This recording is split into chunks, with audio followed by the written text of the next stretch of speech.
माई हमारे में रही। हाँ तो बाबू हमारे में रही है। ठीक बा। अरे लाल ई तू लोग का करत हुआ जा? माई तू हमारे में रहो, का दिक्कत है? दिक्कत तो कुछ ना है लाल। बाबू तू हमारे में रहा। ऐसन कह के तू लोग हमरे ममता का काहे गला घोटत हुआ लाल?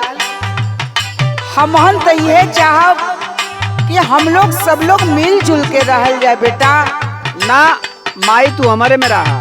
हाँ तो बाबू हमारे में रही है। ठीक बा। सब लोग एक संगे रहल जाए, का दिक्कत है रे बाबू? ना तू माई हमारे में रहा। हाँ बाबू तू हमारे में रहा। हम बाबू के रखबा न करब। हम माई के ना रखब। ठीक बात, हम माई के तो रखता बानी अपने में। तब हम बाबू के रखत हई। जय बाबा गुरु गोरखनाथ। ये क्या बात हो रही है माँ? ये हमार दोनों लाल हुआ, ये लोग आपस में झगड़ा करत हुआ। वो कहत हुआ माई के हम रखब, बाबू के हम रखब। हो। हे बाबा बतावा ये कहाँ का इंसाफ है? हम तो सब बचवन के एक साथे पलली, और समय हमहन कोनो बंटवारा ना कैली बाबा। बड़का के बाबू पली है, छोटका के माई पली है, सबके एक साथ पलली पोसली। लेकिन आज दोनों माई बाबू के भी बांटत हुआ हो बाबा। ओहो, जय बाबा गुरु गोरखनाथ। बड़का में बाबू, छोटका में माई। बड़का में बाबू,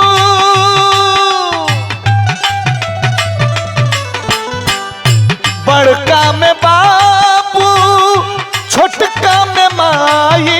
बटाई गईल बेटा, तू धवा कर जा चुकाई गईल।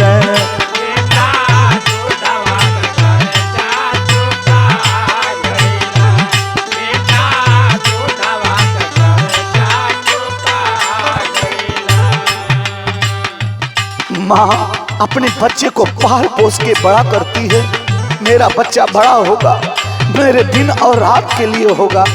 लेकिन वाह रे कलयुग के नादान बेटे, माई के आँख से ना तनिको दिखाला।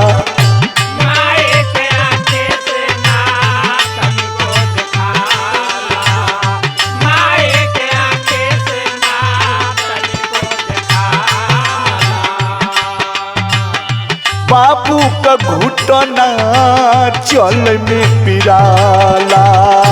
बाबू का घुटना चल में पिराला।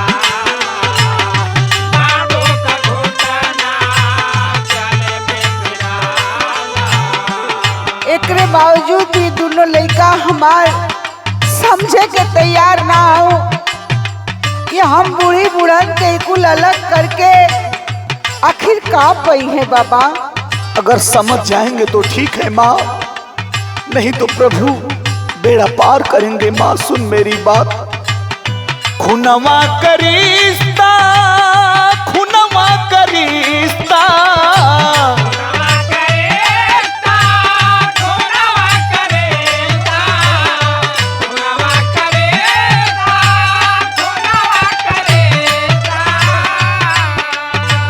खुनवा का रिश्ता, खुनवा का रिश्ता निभाई गईल बेटा, दूधवा का कर्जा चुकाई गईल।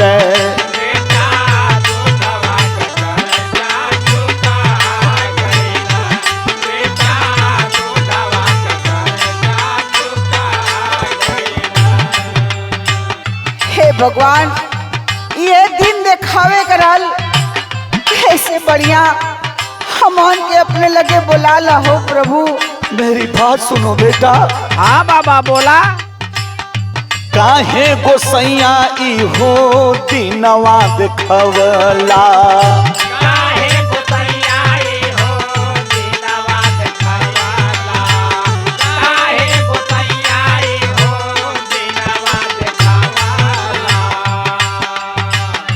ऐसन बुढ़ापा में कहर गिरवला।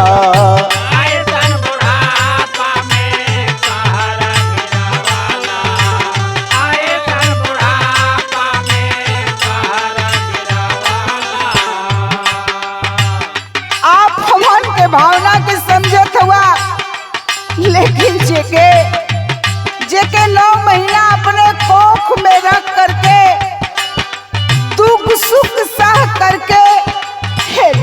पाल पोस के बड़ा कैनी बाबा, लेकिन ये दोनों हमार बेटा हमार के दर्द के ना समझे तो वो बाबा। इस जोगी फकीर की बात को मान ले बेटा, सुन मेरी बात। अखिया के आंसुआ, अखिया के आंसुआ,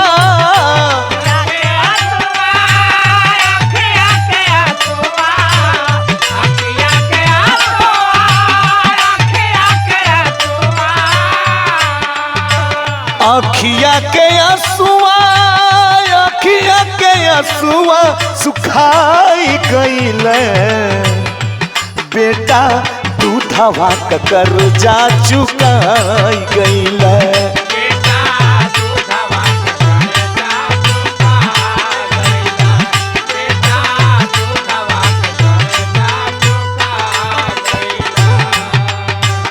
हम तो से हाथ जोड़ के विनती करे थे बाबा कि तो ए लालन के समझावा बाबा कि माई बाबू के रोआ के मत डहकावे बाबा, नहीं तो माई कब ये बचवन के बर्बाद कर गई हो बाबा। आपका परिवार संयुक्त हो जाए माँ, आप सभी लोग मिल के रहो माँ। बेटा मेरी बात सुन रहे हो? हाँ बाबा। माई बाबू के रोआ दुखई बा,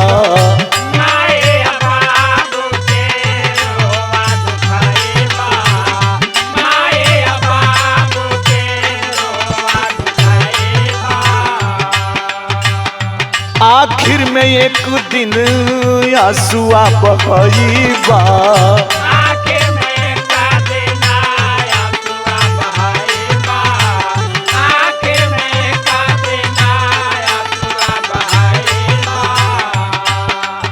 ये तो ई पगलन के ना समझ में आवत है। मैं समझाने की ही कोशिश कर रहा हूँ माँ।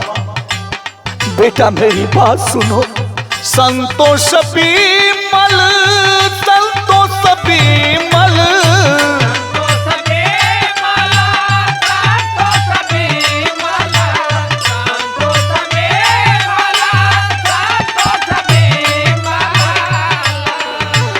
संतोष बीमल, संतोष बीमल समझाई गईल बेटा, दूधवा का कर्जा चुकाई गईल।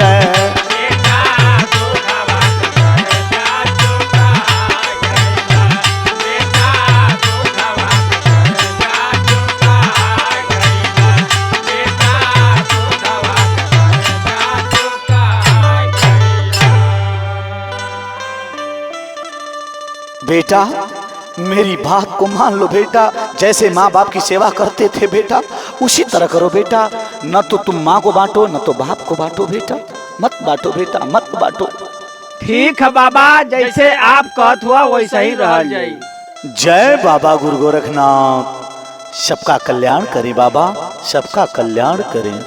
आज आपके कारण हमार बिगड़ल घर संवर गई बाबा, संवर गई। जय बाबा गुरु गोरखनाथ।